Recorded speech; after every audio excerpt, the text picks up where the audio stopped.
This just in, an electron has been stolen from valence matter. We here at Electron News Network are on the case. With your help, we'll analyze the evidence, the electronegativity, to see who our suspects are. Remember, electronegativity is the ability of an atom to pull an electron towards itself in a bond.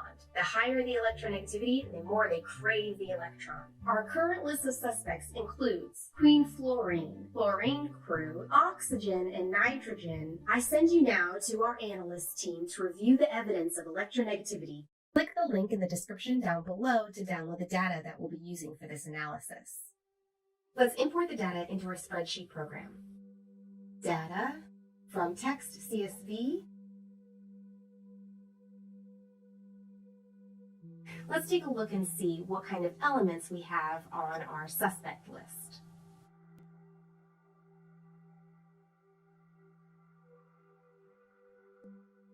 The current suspect list is filled with only a portion of the main group elements.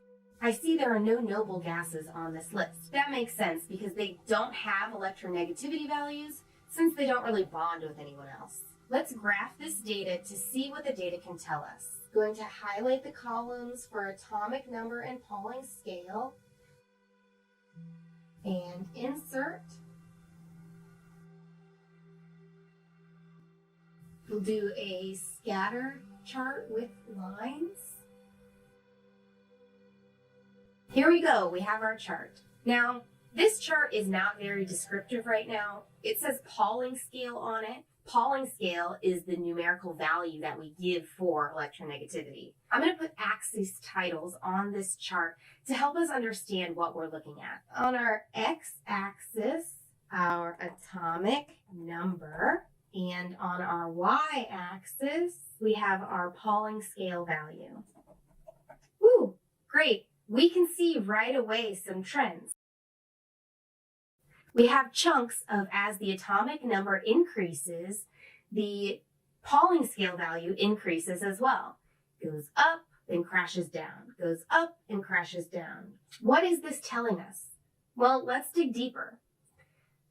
If we compare our graph to our periodic table and we look at where we have 3, 4, 5, 6, lithium, beryllium, boron, carbon, that means as we are going across a period, we have an increase in electronegativity. Let's find out what's happening down a group. Let's do group 1 first. That's going to be helium, lithium, sodium, potassium, rubidium, and is that it? Cool. Let's go ahead and graph them and see what we can see.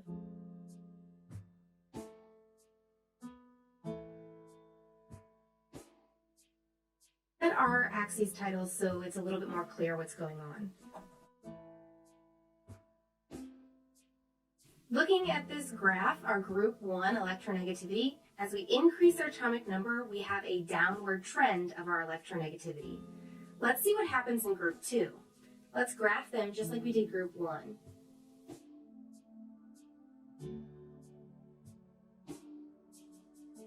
We have our group 2 electronegativity graphed out. I can see again, as we increase in that atomic number, we have a decrease in electronegativity. So I think it is fair to say from our evidence, as we are going across a period, we are increasing in electronegativity, and as we're going down a group, we are decreasing in electronegativity. With our analysis, we have figured out the trend of our electronegativity, which has decreased our list of suspects.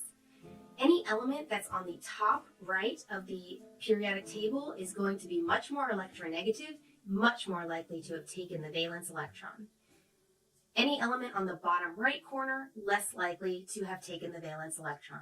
This points us back to queen fluorine. So queen fluorine is our main suspect. Let's bring it back to the news so I can turn in my report. There you have it, folks.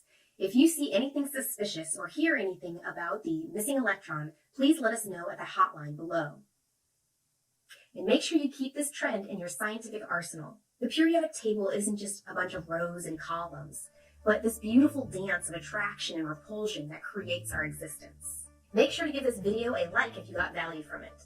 And stay tuned for the next episode of Element News Network. Good night.